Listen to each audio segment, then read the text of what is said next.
Assalamu alaikum, I'm Aisha and you're watching SAMAA News. Here are today's headlines.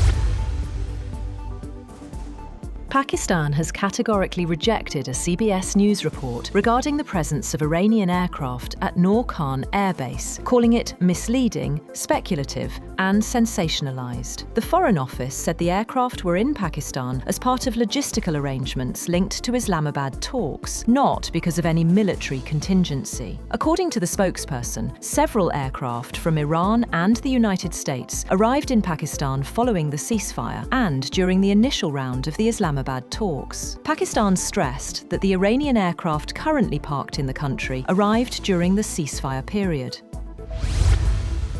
On the other hand, Iranian Parliament Speaker Baker Ghalibaf has said Iran's armed forces are fully prepared to respond to any aggression, warning that any hostile move would be met with readiness. In a statement shared on social media, Ghalibaf said the world had already seen that wrong strategies and wrong decisions always lead to wrong results. He said Iran was ready to deal with any situation and claimed that others would be amazed by the country's level of preparedness. Separately, Mohammad Eslami, the head of the Atomic Energy Organization of Iran, said there could be no compromise on Iran's uranium enrichment program.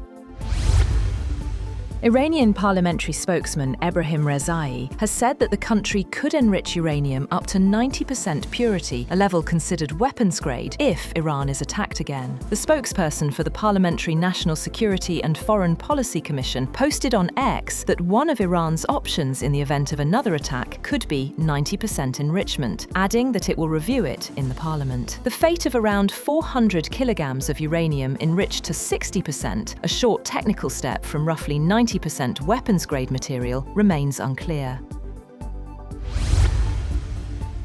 US President Donald Trump says the ceasefire with Iran is on life support after sharply rejecting Tehran's response to a US peace proposal. Speaking in the Oval Office, Trump described Iran's reply as garbage and said he did not even finish reading it. Tehran's response reportedly demanded compensation for war damage, recognition of Iran's authority over the Strait of Hormuz, an end to the US naval blockade, and the lifting of sanctions. The exchange has raised fresh concerns that the conflict could continue disrupting regional stability and global shipping routes. Talking about his upcoming visit to China, Trump said he would discuss American arms sales to Taiwan with President Xi Jinping during talks in Beijing this week. He said the issue would be among several topics on the agenda.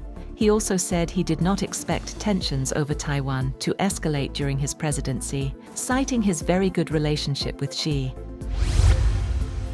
British Prime Minister Keir Starmer has defied calls to resign, telling ministers he would get on with governing despite a destabilising 48 hours of growing calls to set out a timetable for his departure after an election drubbing. At a meeting of his cabinet team of ministers, Starmer repeated that, while he took responsibility for one of his Labour Party's worst election defeats, there had been no official move to trigger a leadership contest. He said the past 48 hours have been destabilising for government, and that has a real economic cost for our country and for families.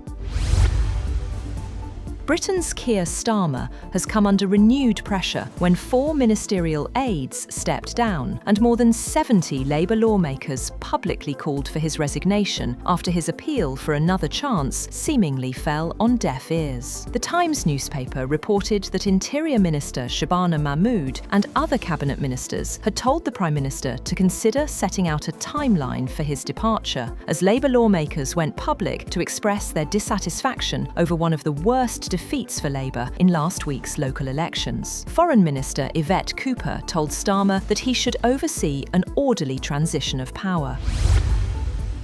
French President Emmanuel Macron announces $27 billion in investment commitments for Africa at the Africa Forward Summit in Nairobi, focusing on energy transition, agriculture, and artificial intelligence. He says 14 billion euros will come from French public and private companies, while African investors will contribute 9 billion euros, with the plan expected to create around 250,000 jobs across Africa and France. Macron described the initiative as a partnership of equals, as France works to rebuild influence in English-speaking African countries amid declining ties with several former colonies and growing geopolitical competition.